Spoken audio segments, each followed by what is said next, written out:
नमस्कार, आदाब। मैं नाज़िम नकवी आपके समक्ष आपके साथ। दोस्तों, आज फिर एक कविता से, एक नज़्म से शुरुआत करते हैं। नज़्म किसकी है ये बाद में बताऊंगा।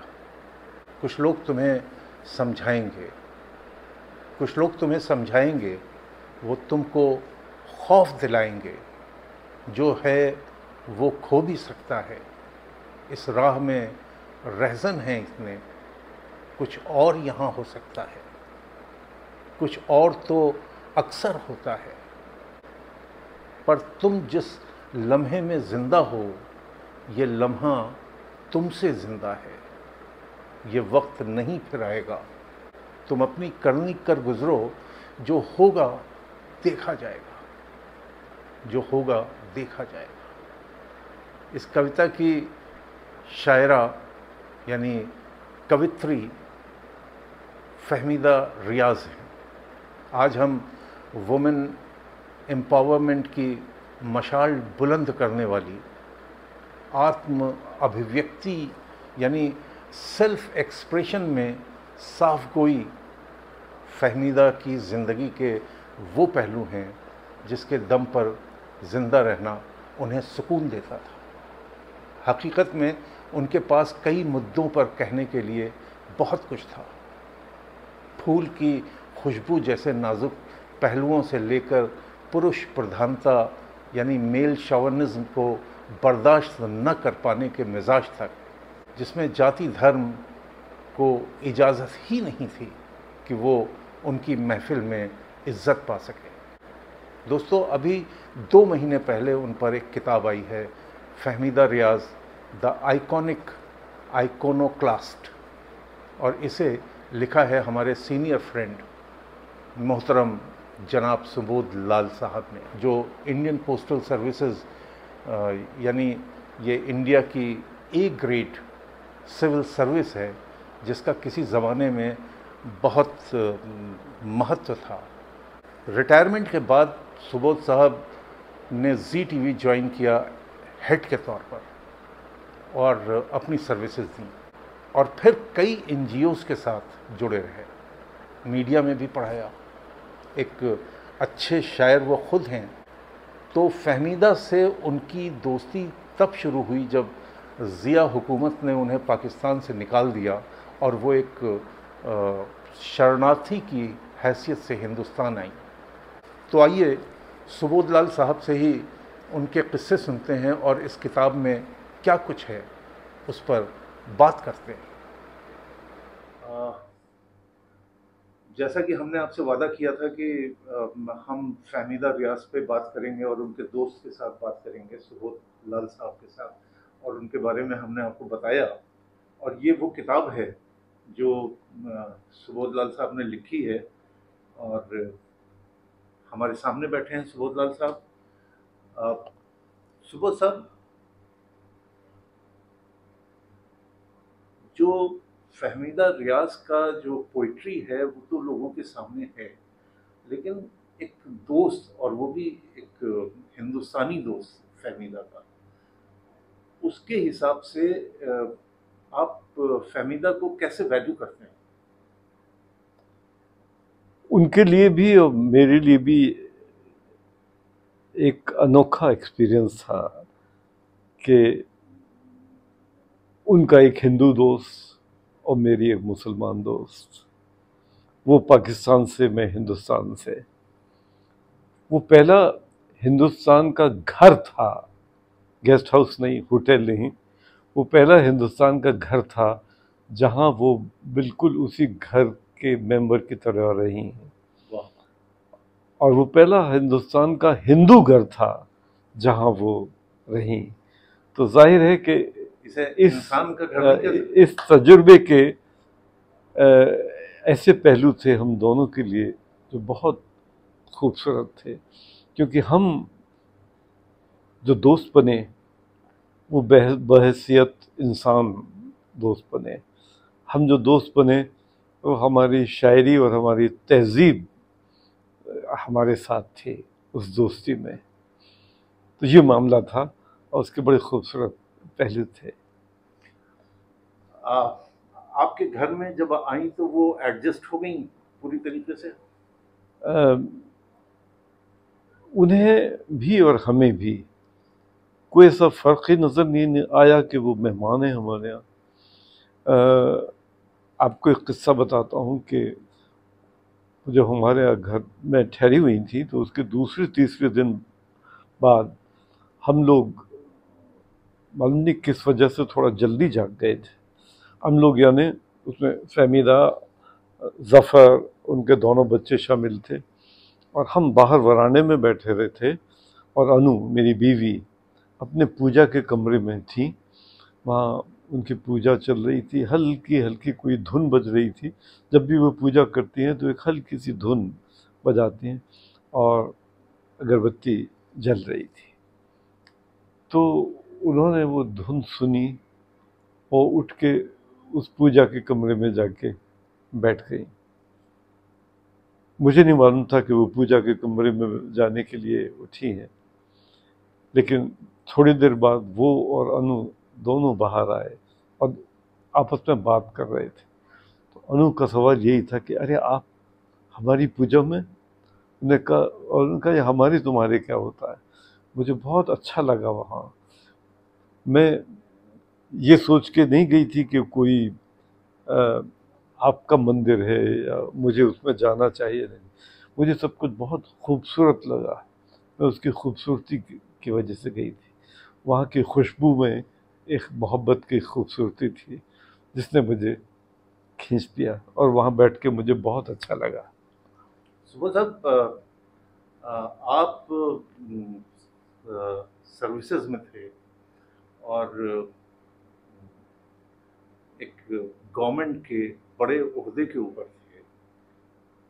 पाकिस्तान से एग्जाइल करके एक लेडी आई थी जिनका नाम फहमीदा रियाज था। वो आपके आई मीन अगर आज की सिनेरियो में ऐसा हम सोचे तो हम शायद हम सोच भी नहीं सकते कि किसी पाकिस्तानी और वो भी मतलब मैं अपने मेरे बहुत से रिश्तेदार पाकिस्तान में रहते हैं। मैं अगर वो आ जाए तो मेरी हालत ख़राब हो जाएगी या किसी और की, मतलब मैं इस तरीके से कह रहा हूँ। लेकिन उस वक्त एक हिंदू के घर में एक मुसलमान रह रहा था, तो गवर्नमेंट का क्या प्रेशर था? पहली बात तो ये है कि हम दोनों में, यानी फहमीदा में और हम लोगों में, या फहमीदा की पूरी फैमिली और मेरी पूरी फैमिली में, कहीं ये कॉन्टेक्स्ट नहीं था कि वो मुसलमान हैं और हम हिंदू हैं। पहली बात तो ये। उसकी वजह शायद जिस तहजीब में हम पले और बड़े हैं, ख़ास तौर से हमारे घर में, और दूसरी वजह फहमीदा खुद कि उनका तमाम सोचने का ढंग ऐसा था कि उनके लिए किसी का हिंदू होना या मुसलमान होना ज़रूरी नहीं था, हर शख्स का इंसान होना ज़रूरी था। जब वो हमारे यहाँ आके रहीं तो ख़ुद वो कई दफ़ा ये कहती थी कि मैं आज आपके लिए ये पकाना चाहती हूँ, और वो किचन में भी चली जाती थी। खाने की मेज़ पे वो पहले और लोगों को सर्व करना चाहती थी, वगैरह वगैरह। तो सरकारी तौर पे ये बात नोटिस ज़रूर की गई कि एक मुसलमान पाकिस्तानी मेरे यहाँ ठहरी हुई हैं, लेकिन वो ज़माने अलग थे। ये बात है सन 1981 की, जब वो पहली दफ़ा मेरे यहाँ के ठहरी। SIU स्पेशल इंटेलिजेंस यूनिट के एक दो अफसर मेरे पास आए। उन्होंने कहा कि सर, आपके पास ये पाकिस्तान के ख़त आए हुए हैं। वो इस वजह से आए थे कि कुछ शायर एक मशायरे में हम लोगों ने बुलाए थे और वो उनसे दोस्ती हो गई थी, तो उन्होंने पाकिस्तान जाके शुक्रिया लिखा था ख़तों के थ्रू। तो खैर, और फिर उन्होंने ये कहा कि शहर में ये भी ख़बर है कि फहमीदा रियाज आपके यहाँ ठहरी हुई हैं। एक पाकिस्तानी? तो हाँ, एक पाकिस्तानी फहमीदा रियाज, जिनका नाम है वो आपके यहाँ ठहरी हुई हैं। तो ज़रा थोड़ा सा आप देख लीजिए, कम से कम अपने दोस्तों से कहिए इतने ख़त न भेजें, क्योंकि हमारी यूनिट जो है वो ख़तों को पढ़ती है और हमें रिपोर्ट करती है कि एक पाकिस्तान के ख़त एक साहब के पास बहुत आ रहे हैं, आपका नाम आ जाता है उस सिलसिले में। वो माहौल अलग था, वो माहौल ऐसा था कि वहाँ के लोग आपसे बड़े जेंटल तरीके से आके अपनी बात कह देते थे, बजाय इसके कि आपके घर एनफोर्समेंट डायरेक्टरेट के लोग आ जाएं। वो ज़माना ऐसा नहीं था। मुझे लगता है कि मेरी जब मुलाकात हुई सुबह साहब, आप भी जानते हैं कि आपके यहाँ भी मैं आके फहमीदा से मिला और लेकिन मेरी पहली मुलाकात जो है वो बड़ी हंगामी मुलाकात थी, इसलिए कि जेएनयू का एक मुशायरा था, मैं भी उसमें शामिल था पढ़ने में, और फहमीदा और अहमद फराज भी आए हुए थे, और उन्होंने फहमीदा ने अपनी वो एक बड़ी ज़माने में बड़ी पॉपुलर हो रही थी कि तुम बिल्कुल हम जैसे निकले, तुम बिल्कुल हम जैसे निकले, अब तक कहाँ छुपे थे भाई। ये तो इसमें जब वो पढ़ रही थी तो पढ़ने के बाद मजमे में जो जो भी होंगे, कुछ लोग ऐसे होंगे जो सुन रहे होंगे, और वो एक किसी ने हवाई फायर किया, और उसके बाद फिर खैर वो सब कुछ हो गया, मुशायरा जो है वो एक तरीके से रुक गया और सारी चीज़ें हुई। लेकिन जो फायर था उसमें, और कितने मतलब किस तरीके से देखने की जो एक अदा थी फहमीदा रियाज में, जो विजन था वो ज़बरदस्त था। तुम बिल्कुल हम जैसे निकले, अब तक कहाँ छुपे थे भाई, वो मूर्खता वो घामड़पन जिसमें हमने सदी गंवाई, आखिर पहुंची द्वार तुम्हारे, अरे बधाई बहुत बधाई। प्रेत धर्म का नाच रहा है, कायम हिंदू राज करोगे, सारे उल्टे काज करोगे, अपना चमन ताराज करोगे, तुम भी बैठे करोगे सोचा, पूरी है वैसी तैयारी, कौन है हिंदू कौन नहीं है, तुम भी करोगे फतवे जारी। होगा कठिन यहाँ भी जीना, दांतों आ जाएगा पसीना, जैसी तैसी कटा करेगी, यहाँ भी सबकी सांस घुटेगी। कल दुख से सोचा करते थे, सोच के बहुत हंसी आ जाई, तुम बिल्कुल हम जैसे निकले, हम दो कौम नहीं थे भाई। और भाड़ में जाए शिक्षा विक्षा, अब जाए पंच के गुण गाना, आगे गढ़ा है ये मत देखो, वापस लाओ गया जमाना। मश्क करो तुम्हें प्रैक्टिस, मश्क करो तुम आ जाएगा, उल्टे पाँव चलते जाना, ध्यान न मन में तू जाए, बस पीछे ही नजर जमाना, एक जाप सा करते जाओ, बारंबार यही दोहराओ, कैसा वीर महान था भारत, कितना आलीशान था भारत। फिर तुम लोग पहुंच जाओगे, बस पर लोग पहुंच जाओगे, और हम तो है पहले से वहां पर, तुम भी समय निकालते रहना, अब जिस नरक में जाओ वहां से चिट्ठी विट्ठी डालते रहे। तो अब देखिए, मजे की एक बात यह है कि जब वो 2014 में सर्दियों के ज़माने में यहाँ आई, तो मैंने उन्हें इस नज़्म की याद दिलाई कि ये नई सरकार आ चुकी थी मोदी जी की। मैंने कहा जो आपने कहा था 1994-95 में जो नज़्म कहा था, वो अब शायद सामने हम देख लें। तो ये उनका विज़न था कि इतने साल पहले उन्होंने देख लिया था कि हमारा रुख क्या है, क्या हो रहा है, लोग क्या सोच रहे हैं। उसकी वजह ये थी कि 1981 से वो हिंदुस्तान में थी, 1981 से 1988 तक, और उन्होंने देखा था ऐसी ऐसी जगह नहीं थी कि नारायणा में उनको RAW की तरफ से एक घर मिला हुआ था, फिर JNU के पास जो कॉलोनी है वहाँ उनको घर मिला हुआ था। तो वहाँ उनके तमाम पड़ोसी, उनके बच्चे स्कूल भी जाते थे। वहाँ भी नारायणा में भी और यहाँ भी पास में स्कूल था, वहाँ जाते थे। क्या बच्चों का नाम था वीरता, लड़की का नाम लड़की का वीरता, हाँ, और बेटे का नाम कबीर। तो इत्तेफाक से वही मेरे बेटे का नाम भी कबीर। तो वो जिस माहौल में थे, उस माहौल में शायद उन्होंने ये महसूस किया हो कि कुछ ये एलिमेंट आना शुरू हो गया था। एक बात, ये दोनों बच्चे जो हैं वो पाकिस्तान में ही पैदा हुए? हाँ, पाकिस्तान में पैदा हुए, लेकिन कबीर जो थे वो छोटे, कोई 6 साल के, और वीरता 8 साल की, कुछ ऐसी उम्र थी उस वक्त। मतलब पाकिस्तान में ये जिया का जमाना है। हाँ, जब आए थे हिंदुस्तान। फिर लेकिन यहाँ 7 साल वो रही तो बच्चे काफी बड़े हो गए थे जाते जाते। कबीर अब इस दुनिया में नहीं है, उनका बेटा कबीर अब इस दुनिया में नहीं है। क्या हुआ?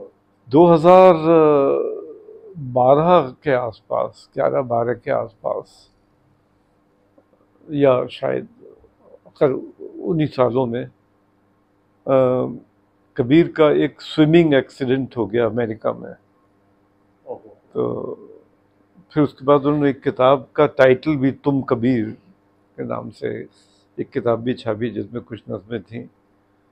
तो कितना बड़ा काम है। मतलब आपने जब आप किताब लिख रहे होंगे तो फहमीदा पे आपने जो लिखा उसमें कितना बड़ा काम कि वो ट्रांसलेशन भी उनके हैं, उनकी उन्होंने ग्रेट पोइट्स को जो है वो उसकी मसनवी में भी तब्दील किया और खुद किताबें लिखी और फेमिनिज्म पे किताबें लिखी। हाँ जी। मेरे ख्याल में उनकी फितरत में ये शामिल था कि वो ना छोटा सोचती थी ना कम देखती थी। उनकी नज़र बहुत दूर तक जाती थी, बीनाई की सरहद के भी उस तरफ तक चली जाती थी। और उनको शायद कोई ब्लेसिंग था ये कि वो बहुत दूर की बात भी सोच लेती थी, और उनका सोचने का दायरा इतना वसी था जो कि मिल पाना बहुत मुश्किल है। मैं किसी और शायर को नहीं जानता जिसने इतने सारे इंसानी तकाज़ों के ऊपर नज़में कही हैं बड़ी खूबसूरत तरीक़े से, कि उन्होंने तानाशाहों के ऊपर तंज़ किया, उन्होंने जो हमारे इस्लामिस्ट और हिंदू राइट के लोग हैं उनके ऊपर तंज़ किया, जो फेमिनिज्म के ख़िलाफ़ बोलने वाले लोग हैं, या जिन्होंने, जिसको शुद्ध हिंदी में कहते हैं पितृ पंथ या कुछ ऐसा कहा जाए, पितृसत्ता की जो बात की, पैट्रियार्की की बात की, उसके ख़िलाफ़ वो बोली। और उनकी सारी ज़िंदगी इसी तरह से लड़ाई के मैदान में गुजरी। उनकी एक नज़्म भी है इस बारे में, ताज़ियती करारदादें। उसमें वो एक औरत के बारे में ज़िक्र करती हैं और कहती हैं कि मेरे जाने के बाद अगर मेरे बारे में बात की जाए तो उसमें रहम न दिखाया जाए, उसमें ये न कहा जाए बेचारी, क्योंकि मैं उस औरत के बारे में सोचती हूँ जो ज़िंदगी भर जंग के मैदान में रहेगी और ऐसे मुद्दों के ख़िलाफ़ आवाज़ उठाती रहेगी जो हमारे समाज को ख़राब कर रहे हैं। ताज़ियती करारदादों में ये होना चाहिए, जो रेजोल्यूशंस हों उसमें ये बात कही जाए कि हाँ, this was a life in battlefield, कि पूरी उम्र गुजारी जंग के मैदान में, बजाय इसके कि कोई रहम या अच्छाइयाँ बुराइयाँ दूसरे किस्म की जाएं, सिर्फ ये बात कही जाए। ये नज़्म थी। वो सब आपने तो जाहिर सी बात है कि बड़े माइन्यूट और बहुत ही छुपे हुए गोशे भी फहमीदा के निकाले होंगे और इसमें डाला होगा अपने अपनी किताब में। जो सबसे अच्छी नज़्म आपको लगती है, जो आपके दिल के बहुत करीब है और आपको लगता है कि इसमें फहमीदा पूरी तरह से रिफ्लेक्ट होती है जी, वो नज़्म सुनाइए। इसलिए कि 15-20 मिनट के प्रोग्राम में हम पूरी बातें तो नहीं कर सकते जी, लेकिन उनकी एक नज़्म है अक़लीमा। अक़लीमा, अक़लीमा, उसके बारे में मैं वो नज़्म आपको मैं सुनाना चाहूँगा। प्लीज। अक़लीमा जो थी वो केन और एबल जो क्रिश्चियनिटी के दो फिगर्स हैं, उनसे उनका ताल्लुक़ है, उनकी बहन। तो मैं आपको सुनाना चाहता हूँ। अक़लीमा जो हाबिल की काबिल की मानी जाती माँ जाई हैं। उसमें ये मुझे लिखना पड़ा रोमन में, तो रोमन में उर्दू जब लिखी जाती है तो थोड़ा सा उसमें दिक्कत होती है तलफ़्फ़ुज़ में। अंग्रेजी में इसको जी, अंग्रेजी में नहीं, मैं उर्दू में सुना देता हूँ, लेकिन अगर अटकूँ तो माफ़ कीजिएगा हज़रात। अक़लीमा जो हाबिल की काबिल की माँ जाई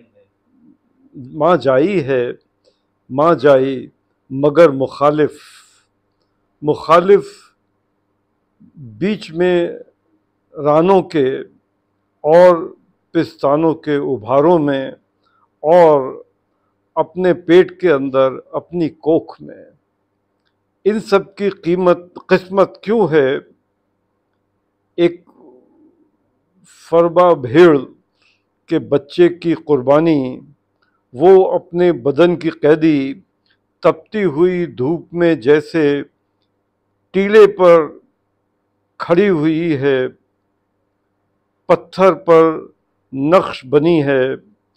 उस नक्श को गौर से देखो, लंबी रानों से ऊपर, उभरे पिस्तानों से ऊपर, पेचीदा कोक से ऊपर अक़लीमा का सर भी है। अल्लाह कभी अक़लीमा से कलाम करे और कुछ पूछे।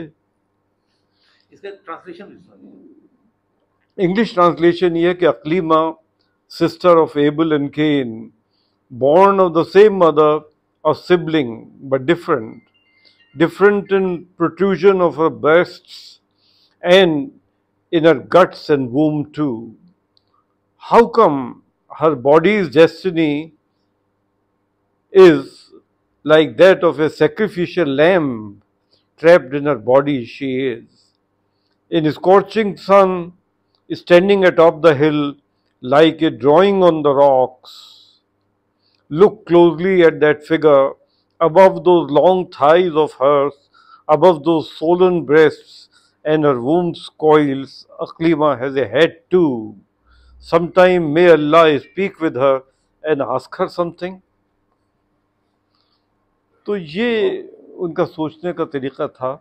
ये बहुत अहम बात है और अक्सर लोग उनको फेमिनिस्ट पोइट इसीलिए कहते हैं कि उनकी नज़में जो इस सिलसिले में हैं वो वाकई ज़बरदस्त हैं, ज़बरदस्त नज़में हैं सिलसिले में उनकी। तो और कोई पहलू ऐसा जो आप हमारे दर्शकों को बताना चाहते हो? एक पहलू ये है कि उन्हें हिंदुस्तान से बहुत ज़्यादा प्यार था, बहुत ज़्यादा प्यार था। वो नज़्म तो खैर बात हो गई कि तुम बिल्कुल हम जैसे निकले, लेकिन उसके अलावा भी उन्होंने नज़में कहीं जिसमें उनका हिंदुस्तान के लिए प्यार बहुत नज़र आता है। एक नज़्म है उनकी, दिल्ली तेरी छाँव, उसमें तो उन्होंने साफ साफ कहा है कि मेरी रगों में खून है तेरा, मैं हूँ तेरी ही जाई। बिल्कुल हिंदुस्तान से वो आइडेंटिफाई करती थी अपने आप को। एक जगह उन्होंने ये कहा कि हम दो कौम नहीं थे भाई, तो उसकी वजह शायद ये थी कि वो सच्ची शायरा थी। वो हिंदू मुसलमान, हिंदुस्तानी पाकिस्तानी इन नजरियों से नहीं सोचती थी। माफ कीजिए। तो मुझे लगता है कि ये जो आपसे गुफ्तगू का सिलसिला है, ये खैर आपकी शख्सियत भी, मैंने तो आपकी किताब एडिट की है, नमक, जो आपकी शायरी का मजमूआ है, तो मैं तो जानता हूँ कि कितनी अजीम शख्सियत के साथ मैं बैठा हुआ हूँ, लेकिन उस अजीम शख्सियत ने एक दूसरी अजीम शख्सियत के ऊपर किताब लिखी, और मैं चाह रहा था कि इस किताब का हवाला दें, ताकि जिन लोगों को पढ़ना है, आप लोगों को ये अमेज़ॉन पे अवेलेबल है, और ये आप यहाँ से मंगा सकते हैं। मैं नीचे लिंक दूंगा इस किताब का, जिससे आप इसको मंगा सकते हैं। और सुबह साहब, बहुत बहुत शुक्रिया कि आपके साथ फहमीदा रियाज को याद किया गया, और आपने बड़ी रोशनी डाली उनके पर्सनैलिटी पर और उनकी शायरी पर।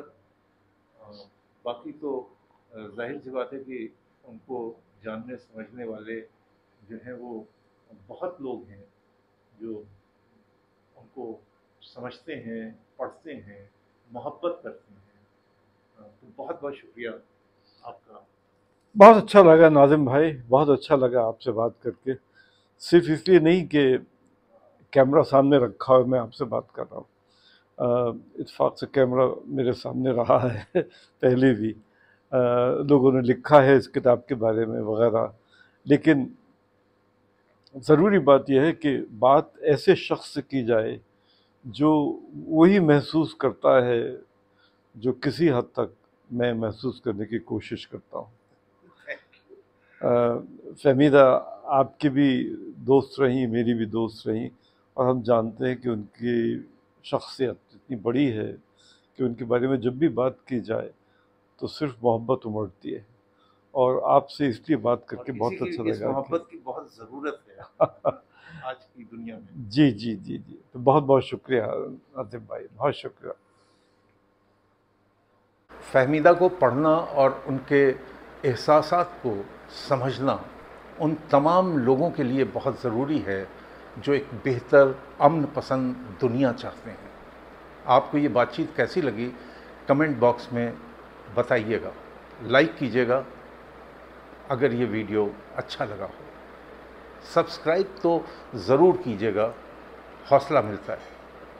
फिर मिलते हैं एक नए वीडियो, एक नए थीम के साथ। तब तक के लिए इजाज़त दीजिए। आदाब, नमस्कार।